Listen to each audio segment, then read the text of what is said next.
UFC 310, Pantoja versus Asakura. Folks, everyone on earth thinks that the 60 million followers he potentially has, okay, from all the viewership, all the counts on YouTube, views, clicks, subscribers, Instagram followers, clicks and likes, comments on the Asakura side is the reason why he's being brought out here to fight. All right?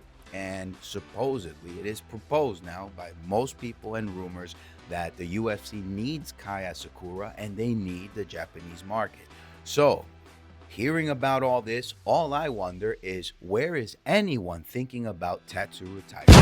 Tatsuro Taira, folks, at this moment, is literally sparring with Marlon Chito Vera.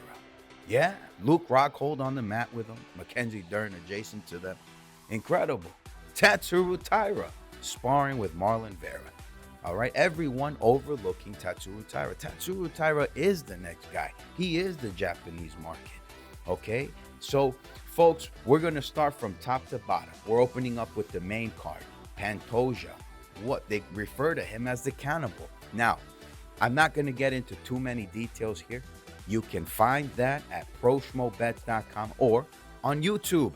There's a video on YouTube, particularly for only this fight. All right, I expect the cannibal to win this fight. I appreciate Asakura here, opening up the market for the Pacifics, Asia Pacific. It's incredible, and I think he's going to do incredibly well here.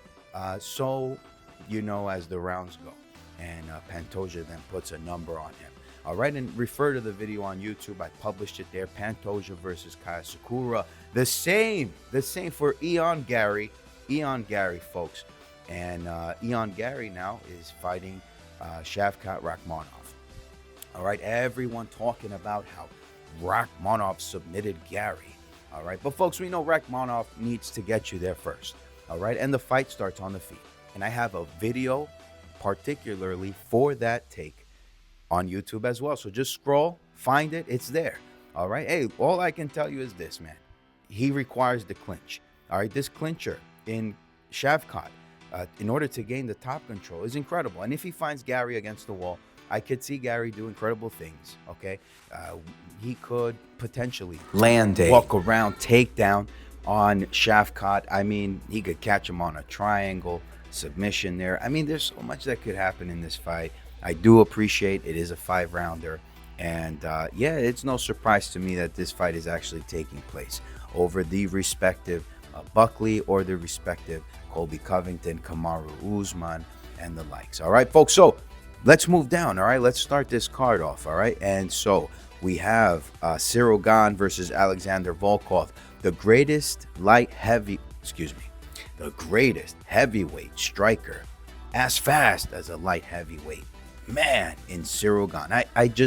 I got no words, man. I don't want to mince words and all this to describe this man. It's just, folks, if you refer back to Francis Ngannou versus Gane, Francis had no response, paralyzed until a very simple single leg or body lock. What was it? That, man, it was incredible. Francis Ngannou got the takedown, and it was over. All right, Volkov, great striker. We don't want to take anything away from the man, but Gane, wow, that is your lock on this card, folks. Lock on this card. Bryce Mitchell, I like this fight going over. I think that Bryce will respect Krone's grappling. I believe Krone the same. Krone does not want to get into any fist fighting with Bryce Mitchell, and Bryce doesn't want to get into any grappling. I think Bryce would get submitted by Krone. Krone could potentially get knocked out by Bryce. So I'll give you an over 2.5 rounds and Bryce Mitchell on this fight. All right, Nate Landwehr. A lot of folks talking about Do-Ho Choi's grappling. I understand it. Respectively, with Korean Zombie's admission to how incredible Do-Ho Choi is as a grappler, I would potentially assume the same. I mean, how can you not? But if you refer back to this man's fights, he has not submitted potentially anybody. I think one person his entire career. And I get it. You might argue for him to suggest that, well, styles make fights, and he just had not had that opportunity till now. Well, Nate Landwehr does possess grappling, and he's also top-heavy wrestling, offensive wrestling at that.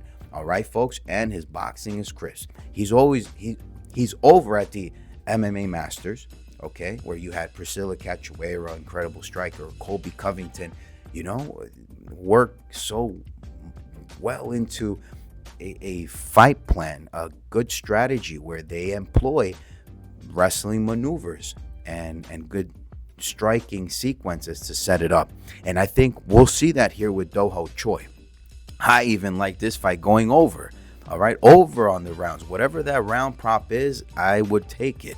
I don't think Nate Landwehr is going to attempt to finish Do-Ho Choi. You don't want to exchange. Why? When you can wrestle. And Do-Ho Choi, if he wants to show out some grappling, you can roll, scramble, figure it out. But absolutely, I got this fight completely on edge in number and all with Nate Landwehr. Dominic Reyes, we've seen Anthony Smith slow down too much, folks. Too much. I'm sure that he's outside of his prime at this point. And Dominic Reyes, man, he's got good kicks for an arsenal. He can employ a sequence of striking where I think if you thought a kick to the liver, a push kick, may not affect or affect Anthony Smith, you'd got another thing coming. Anthony Smith does have good boxing, and I think that Dominic Reyes will have to seek to keep distance with Anthony Smith and not get overzealous, not get too ambitious here. Yeah, I like Dominic Reyes on the money line here. As we move down, Vicente Luque, this is our lock underdog of the card, okay? I put this out to a lot of friends about 10 days ago, and the line was plus 170. We hit it pretty big. I'm pretty sure we moved the line down. I know this sounds a little far-fetched perhaps, but pretty confident. So we have thousands of dollars. We're talking $40,000, $50,000 plus on Vicente Luque. All right, the Pro Schmo community knows this, and we're behind Vicente Luque big. All right, 80% of the bankroll is on Vicente Luque. It's a great fight. I like Themba, but Themba can't be getting away with just wrestling offense the whole fight. Okay, he's got to set up not just striking opportunities for a takedown, but also striking opportunities to showcase that he can counter, that he can brawl, and that he can strike for points and won't have to rely solely on grappling. Like Magomed Ankalaev, all right, against Rakic. All right, so I like Vicente Luque here. Folks talking about his brain bleed. A lot of folks talking about small heart syndrome and him giving up with Buckley. Absolutely not. He didn't give up due to small heart syndrome. I was there. I was in New Jersey. He and I, it was Gilbert Burns. There was a few folks there. Let me tell you guys, Vicente Luque is a pretty intelligent guy. He skipped what would be the fights that Buckley, if he would have defeated Buckley, he would have faced Stephen Wonderboy Thompson. He would have been up against Ian Gary now. He would have faced Colby Covington like Buckley's facing now.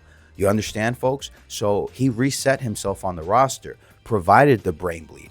Okay, that's very clever. That's intelligent. Anyone would do that. But small heart, are you kidding? Do you know who Luque is? This guy, everyone knows that he had the potential to be champion. Holy cow. Next, Movsar Evloev Sterling. Wow, Movsar Evloev, incredibly undersized against that Diego Lopez fight.